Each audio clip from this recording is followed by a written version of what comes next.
അല്ലെങ്കിലും ട്രെൻഡുകൾ ഇറക്കുന്നതിൽ നമ്മൾ 90s പിള്ളേർ തന്നെയാണ് മുന്നിൽ. പിന്നെ അല്ലാതെ എന്തോരം ട്രെൻഡുകൾ. നമ്മുടെ പഴയ pencil fit pant, boot cut pant, cargos pant, പിന്നെ കുറെ വള്ളിയുള്ള പാന്റ്. നമ്മൾ 10ാം ക്ലാസ് വിട്ട ട്രെൻഡാണ് ഇപ്പോഴത്തെ 2K പിള്ളേർ ഇട്ട് നിരങ്ങണത്. പിന്നെ നമ്മുടെ പെമ്പിള്ളാരെ വക ഒരു ട്രെൻഡ് ഉണ്ടായിരുന്നല്ലോ, അത് നമ്മുടെ അനാർക്കലി ചുരിദാർ. പിന്നെ ലാച്ച എന്ന് പറയുന്ന വേറൊരു ഐറ്റം കൂടി ഉണ്ട്. അയ്യോ, ഒരു കാലത്ത് എവിടെ പോയാലും പെൺകുട്ടികളുടെ ഡ്രസ്സ് ഇത് രണ്ടും തന്നെ. അറിയാ, പിന്നെ നമ്മുടെ വെള്ള വാച്ച്, മറ്റേ സ്ട്രാപ്പ് മാറ്റി മാറ്റി ഇടുന്ന ഐറ്റം. അയ്യോ, ആ വാച്ചൊക്കെ ഒന്ന് തിരിച്ചു വന്നെങ്കിൽ. പിന്നെ യൂണിഫോം ഷർട്ടിന്റെ അകത്ത് ടീഷർട്ട് ഇടുന്നത്. അവനെ യൂണിഫോം ഷർട്ടിന്റെ കൂടെ ടീഷർട്ട് ഇട്ട് വന്നാണ്ടല്ല, പിന്നെ അവനാണ് അവിടത്തെ നായകൻ.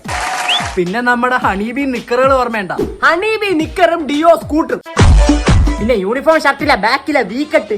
ആ ഷർട്ടിനെ ടൈറ്റ് അടിച്ചിട്ട് നീളം മുട്ട് വരെ വെക്കണം. പിന്നെ കഴുത്തിലൊരു കുരിശുമാലയും. പിന്നെ നിന്റെ മറ്റേ മാസ്റ്റർ പീസ് ഐറ്റം ബാഗ് ഇറക്കിയിടണത്. ബാഗ് അങ്ങനെ ചുമ്മാ ഇറക്കിയിട്ടാ പോരാ, അങ്ങ് കുണ്ടി വരെ ഇറക്കിയിടണം. പിന്നെ വേറൊരു ട്രെൻഡ് ഉണ്ട്, നാട്ടിലെ സകല പെമ്പിള്ളാരും കറങ്ങി വീണ ട്രെൻഡ്.